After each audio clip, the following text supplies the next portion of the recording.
Welcome again to Her God, a program by women, for women, and about women's issues. This program is based on reflections from the Bible and the Catholic Catechism, in which we try to guide women through these issues according to our faith. And today our topic of conversation is communication skills. My name is Anne-Marie Lee. I'm a social worker from the United States, and I have with me to share about this important topic Sheena Mani from Cochin. She lives there with her husband in Cochin and has a career there. And Teresa Larive, our preacher and music minister here at Divine Retreat Center. So we might reflect that the topic of communication might be a small topic, but as we read in Scripture, in the beginning was the Word. And in the Gospel of John, we read the Word became flesh. And so Jesus is called the Word. And he communicated at a time and in places where much hostility existed. That Word continues to be communicated throughout our world. And so in order for us to be able to be good evangelists and Christians, we also need to learn some skills about appropriate communication. That will help us in our personal lives with our families and also in our careers. So I studied many topics about this issue. In the book of Sirach, which is thousands of years old, I found several points of communication skills which are also mentioned in the current literature. Let's take a look. Sirach chapter 11, verses 7 onwards. Do not find fault before you investigate. Examine first and then criticize. So one of the good communication skills that's mentioned is don't judge as someone else is talking to you. Do not answer before you listen, and do not interrupt when another is speaking. Two more points which current literature show are very important to communication: listening and don't interrupt. So as you can see, this problem of communicating well, it has been with us for thousands of years. And I'd like to open up this topic today with one of the issues that I think women are very good at in communicating is listening. So maybe we can ask Sheena to talk a little bit about how do you find that listening is helpful in good communication? Listening is very important. It's a lot about what the person has to say, and also what the person is not saying. That is also important. And unless you get feedback, it's only then you can act on whatever the other person is saying. It may not be according to. There are many surprises many times, and only if you listen actively and act on it later on, is only then the communication. Communication is a two-way process. You can't just communicate without listening. You have to listen first and then act on it. What do you mean by the surprises? Many situations we expect certain behavior or certain responses from people at the workplace. It's all part of the social graces. Good behavior, and you need to be polite and those sort of things. But sometimes you get thrown off track if you don't. If you're just I give you an example. A simple question is, how are you? We always expect, we're really not asking the person how they are, because we just expect a fine thank you and then go on. So we should be ready to listen when we are asking the question, to actually listen to what they're trying to say. It's not just, that's what I meant by surprises.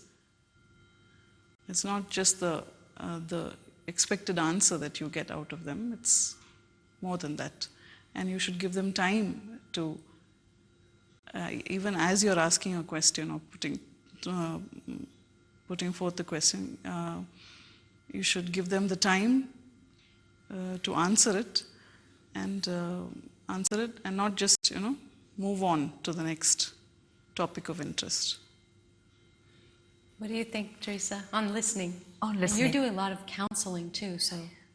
I have heard it being said that on earth, when you're being spoken to, when you're listening to the earthly conversations, use only one ear.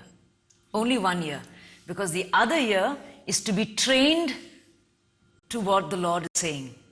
And then I can effectively communicate. Because beneath that superficial level, as you were saying, of communication, there's something deeper. Perhaps the person is not saying that I need to know. And to look into it. And I just happened to see a picture of the desk of Pope Francis.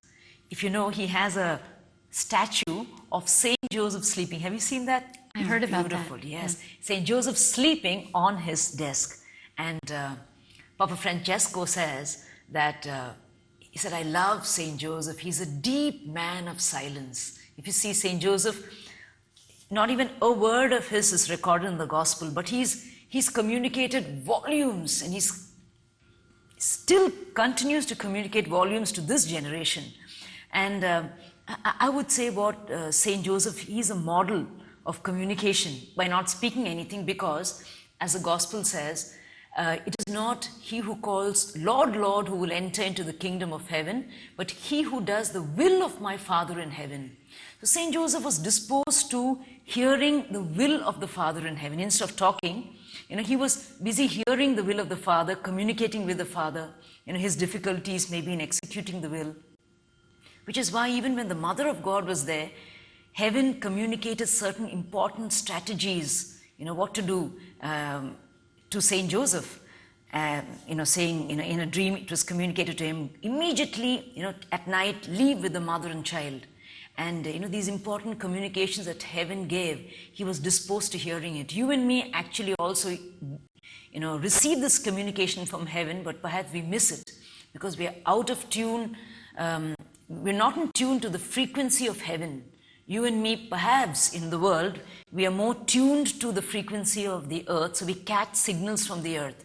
We know the philosophies and trends and fashions and fads of this world, so we understand that. But I think to be successful on earth, to reach our destination, we need communication from heaven. And what I'm hearing is that this kind of, this listening, it's really emptying of myself, There's one of the topics that I found was that to listen, but I'm listening to someone, and then all the while my mind is thinking of what I'm going to say back to that person. Yes. Okay, you caught that. Is not really listening to them. That's all about still in my own world. So that's where the interrupting comes in, maybe the argumentation. My agenda, instead of being open to what is that person trying to say, or what is God trying to tell me. So this communication skill is also, this listening and communicating is valuable in our prayer and in the people that we are with. So it just reminds me, how can I say that I care about you if I'm really not going to listen to what you have to say on every level? So listen. Add to what you're saying, I remember a wife saying that, when they go to sleep at night, she has so much to tell her husband, and her husband is probably falling asleep, and she's telling her husband, at least say, in between, to know that, okay, you're listening to me. In someone in Chicago. That's so funny. That's funny. So that part about being a good listener is important. So there's another aspect of communicating that was brought out, and that is the body language. So maybe we can talk a little bit about the communication that our bodies are making while our words are coming out of our mouth or not coming out. And how important is that to our communication? So right from the moment you meet a person, how they walk in, or how they stand with their hands towards the side, whether they're accepting your interaction. Body language goes a long way. Even before the person speaks the first word, you're already making assumptions. You're already concluding certain things as to whether he or she is willing to listen to you or not. In fact, even as a person speaks, the tone of voice and all that makes a lot of difference. And we're all looking for cues as to what the person is trying to say, and more than what he's saying, it's the body language also goes a long way. So the tone of voice you were saying, I didn't think of that, but of course, we might hear someone say, "I'm not mad," right? The tone of voice is so angry as it is, and I just think the ironies, I'm sure you've seen it at home with children. Yes. With the children? Yes. Okay, like what do you see with my son, every time I raise my voice, he's a 5-year-old, and he says, "Amma, don't shout." And I don't realize it. And I tell him, "I'm not shouting at you. I'm just telling you to do things. You're shouting, Amma. Don't shout." And even if I tell him, pick up your shoes and put it on the shoe rack, it comes across to him as shouting. I would have. It's just a sentence, or a sentence which is firm enough, but he perceives it as a shout. And again, coming back to body language, just the look that I give him when he doesn't do something that I approve of. Mm-hmm. He has this habit of always glancing towards me, and just that second, I can feel it every time. Does Amma approve? I don't have to really say anything. Every time he does anything at home or even outside. So he's looking to please you all the time. He wants to please you. Yes. Trying to please, and that And if you see children coming together, one may be a Chinese, one could be of another race, they do not speak the same language, but how beautifully they get along together. Just someone coming and putting the hand on the other person's cheek, beautiful communication, and there's hardly any language said. And so the language of love. And sometimes we go to some certain parishes, they have a conflict of, which mass should be said on prime time, which language, maybe different languages. So, and this, they are divided on the basis of languages. So why not have the language of love, that would unite everyone? And that's another really good, important point, that I think of St. Francis, make me a channel of peace. Make me a channel of peace, make me a channel of your love. And that to be aware of when I'm communicating with someone, what is my body language saying, also means that I'm aware of what I'm feeling, right? So before I try to communicate with someone, make sure I know what am I feeling, and is my body communicating that? So the literature kind of says, the best way to have a conversation with someone is to be like Sheena, okay? You're relaxed, open, sitting here, relaxed, open, and ready to share, instead of with the defensive postures and angry. And if those feelings are going on, then we need to do a little self-examination first. But it also helps us with communicating to others and being aware of what they're bringing to this conversation. I'm sure in the counseling too, you might see people's body language is speaking loudly, they come to you. Do you find that? Yes, a lot of that. Withdrawn and worried and different. Yes. And also the communication between parents and children, especially teenage children, where, they seem to be so rebellious. The mom calls the son for lunch, and, she just called her name once, and he's already irritated and agitated and said, "I'm coming, get off my back." She just called him once. So, parents just don't know, the lines of communication drop and say, now what do we do? You know, we're calling out his name, we're calling him with love for lunch, and if that doesn't work, I really don't know how to go ahead with it. So I would say the point in that situation is the anger is already there.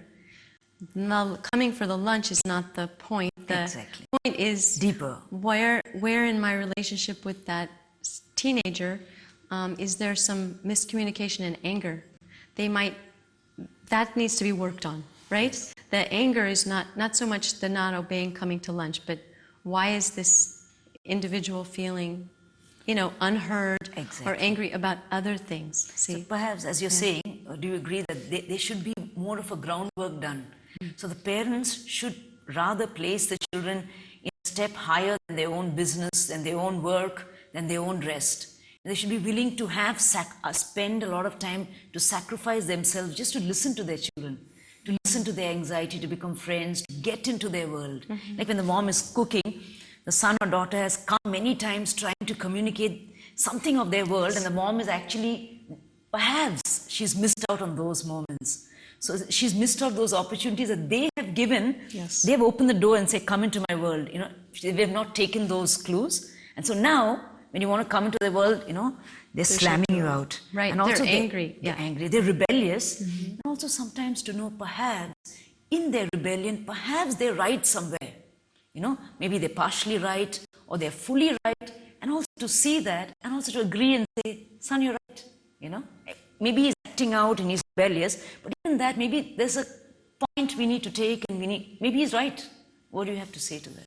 Yes, like you said, they do give you a lot of chances to communicate, but many times as parents we miss that in the hurry of life, all the things that need to be done. That's definitely there. Sometimes even our presence, we don't really have to say anything or ask any questions. Just being there makes a lot of difference. And they come to you and come up. They probably may not say anything at that time, but they just want you to be around. Yeah, even that is that is a sort of communication. You just be at home, and if he's at home, when the children come in, just be available. That's it. Those moments are there. There are many moments which we tend to ignore as parents, and then later on, when we are ready for them, they're not.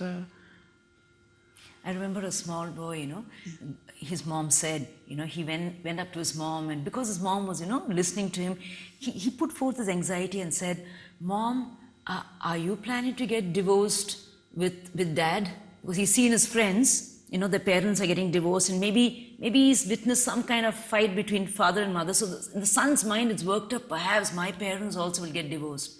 So because the mom was, she had slowed down to get into the son's world, he was able to clear that heavy burden that he was carrying as a child. That's very profound. To be available and to be open is a whole communication, a bonding in itself with those who are in our families. So once again, this program is taking a new, turn on how to communicate with your children, and to be available and to allow them the time to open up. Yes. I think another thing about communicating well is it cannot be rushed. Yes. Especially with children, do you think? Children, and even, I'm a doctor, so I see patients on in the OPD. I'm just giving an example. So there are, slots. Each patient is given 5 minutes, and you have to finish that many patients at a given time. And then I've noticed that many times I'm one of the slower ones. So they come in and okay, we communicate the disease and I give them the medication, and then as they're leaving, as an afterthought, they just turn back, and it's that time where they probably tell you the more relevant. Probably not as in sickness, but something that's bothering them, and why that particular a problem is so important. I think it's, like you said, it cannot be rushed. Communication cannot be rushed. We have to give any person the time. That's very, very important. Just let you know, psychologists have a term for that. It's called a doorway disclosure. As they finish their session with the psychologist and they're going out the door, they'll drop some huge issue that they just wouldn't talk about in the session. It's as the person leaves is when, and he gives you, it can be a small issue about, it need not even be any problem pertaining to his, I'm an eye doctor, it need not even be a problem pertaining to his eye or problems of that, but it can be something, a family issue which has been bothering him, his parents, or the reason why he can't come back, or the reason why he can't follow up, the reason why he can't put his medications. And once you're able to understand that, that goes a long way in treating the patient, because once they know that you're able to change the protocol, and there is a protocol. Medicine to a certain point is a science, but after that it's an art. So it's that line where the science and the art, where it's when the art takes over, is when that's how you become a good doctor. Because the science, you can go to A, B, and C, and they'll treat you the same, but it's that dividing line which makes the patient come back to you, and that is what you should keep your eyes and ears open. And for that, time is very important. Time to to understand that and be willing to listen to what they're trying to tell you. So sometimes the world puts a barrier or a boundary on the amount of time that is not enough. Like you were saying, 5 minutes, that's enough for the science part, but not for the art. So I think all of us experience that, being closed in and having a boundary on our lives where we may not get all the time we need to say what we need to say. I think it leads into another topic I'd like to explore, and that is a skill of being assertive. And I think it's a challenge for women to be assertive. Just to define it, assertiveness is not being hostile, not being aggressive, not being demanding, not any aspects of negative emotions. Assertive is clearly understanding what I need and communicating that to the person who needs to know what my needs are, and then together looking at that, or communicating what I'm feeling or what is blocking my communication with you. So this area of assertiveness, maybe we can talk about that a little, and how useful it can be at work and at home and in modeling to our children how to tell us what's going on. So when they reach that teenage level, they'll be able to say, Mom, I feel anger at you because you never listened to me and I need to talk to you. Some things like this, So we can just talk about that, a skill of being assertive. So, and perhaps, just connecting what you said about the doorway disclosure, how, people really reveal what they want to when they leave out, and, the real issue is somewhere else, and, maybe you're loud about something else. I just remembered a lady who had come for counseling, and she was very, vocal, and, she was able to express exactly what, what she felt and all that. But then when she was speaking to me, I was getting this scent of a dog. It was so overwhelming, like I was thinking, is there really a dog around? And, to the point where I felt the Spirit asking me, just ask her about the dog, come on, stop, just ask her about the dog. Excuse me, is there anything about a dog in your life? She's like, yes, and that was the whole issue about her life. She had this dog, this Alsatian dog that she was living with, that was the all in all of her life. So all her fears, her anxieties, her hopes, her aspiration, unfulfilled dreams and desires, regrets, everything is connected with this one dog. If this one dog, anything happens to this dog, this girl's collapsed. And so the place she was supposed to give God, she's given this dog. So there are things that have gone off track in her life. So this is the issue which, of course, you and me would have no idea, only the Lord would have an idea about.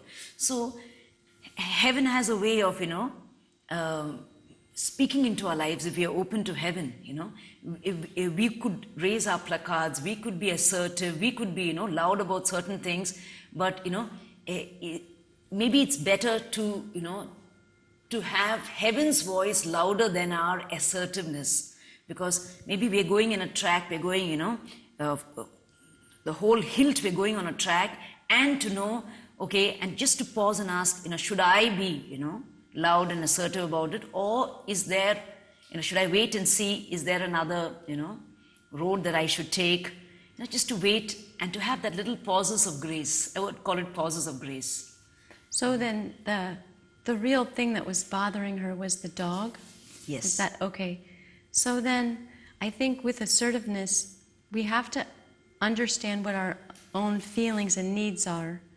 And then, like, she was unaware of, she's coming to counseling, to someone who's very gifted at counseling, and she forgot to tell you the most important thing in her life, which is that to me is not really being assertive. It's being kind of covered over. It's once again covering over the real issue that's going on inside of me, which it takes time for. I guess that's why we need counseling and to talk to others, is that we need help to get into what is really going on inside of me.